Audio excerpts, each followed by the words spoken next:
Dakal na mo rin, banwang peindalan. Ketang kayarian, lelenitang dagatan. Dalagang baluy, karin manoknangan. Hanabeli, kaniti, ni palagiwan. Iting mo siya, kingisip ko, magdatunan. Akabud, lugod ko, kakong luluguran. Anak ko pat, yaman, anak yang malati. Ketang kayarian, nitang dagat, amauli. Dapat, mikalugod, lugod, may gitdili. Akot, tingka na ako, sintang, Annabelle. At ring Serapines banwa, mawili. Nune, at munoking karirya, ke kami. At iti, inkanita, ameging sangkan. Ketang kayarian, lelenita, dagatan. Angin babagul kimbiga, menibatan. Pe kayong kung Annabelle kong malekwan. Dintang ding matas pulok ng kaanakan. Simsamde kakot teginis malautan. Banikulong ketang sepulkrong kutkutan. Ketang kayarian alele ning dagatan. Tingang hel eladit man matula banwa. Alangpat ng marirya kanakot kaya. Wah, oy ta insangkan abelwan ding sabla. Ketang kayarian lelening dagat ay ta. Tangbengi bagul ning angin ay gatbiga. Pe ngayong kong pete Annabelle kong sinta. Dapat inglugod mi, kinglugod may gitma. Kesa karetang, ke kami mas makatwa. Kesa karetang ke kami mas biyasa. At ala, ni anghel karin babo banwa. Ni ding demonyo, lalam ning dagat ay ta.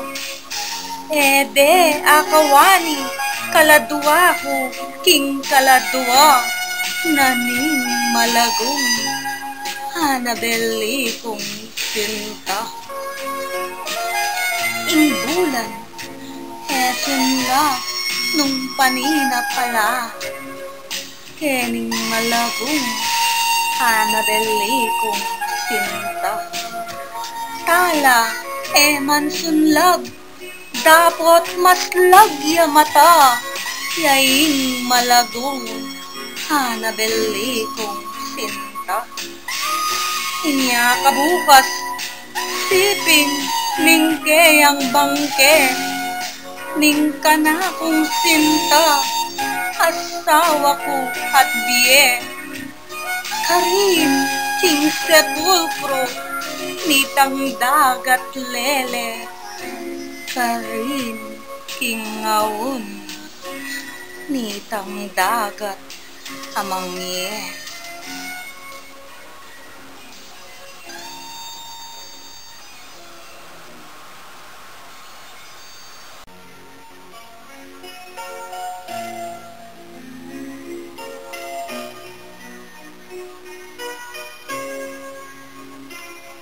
It was many and many a year ago, in a kingdom by the sea,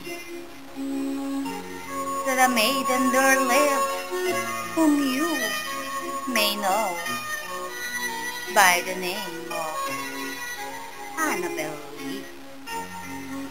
And this maiden, she lived with no other thought than to love and be loved by me. I was a child, and she was a child in this kingdom by the sea. But we loved with a love that was more than love, I and my Annabel Lee. With a love that the winged seraphs of heaven coveted her and me.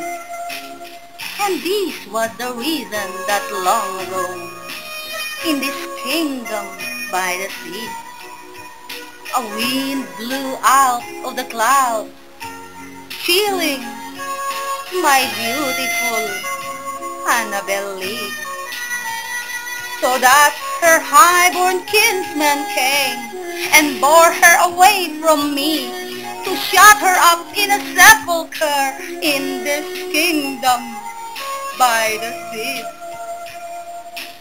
The angels, not half so happy in heaven, went envying her and me. Yes, that was the reason, as all men know, in this kingdom by the sea, that the wind came out of the clouds by night, chilling and killing my Annabel Lee. Their love, it was stronger by far than the love of those who were older than we, of many far wiser than we. And neither the angels in heaven above, nor the demons down under the sea, can never dissever my soul from the soul of my beautiful Annabel Lee. For the moon never been without giving me dreams of the beautiful Annabel Lee. And the stars never rise, but I feel the bright eyes of my beautiful Annabel Lee. And so all the night time I lie down by the side of my darling, my life and my bride, in the sepulchre there by the sea, in her tomb by the sounding sea.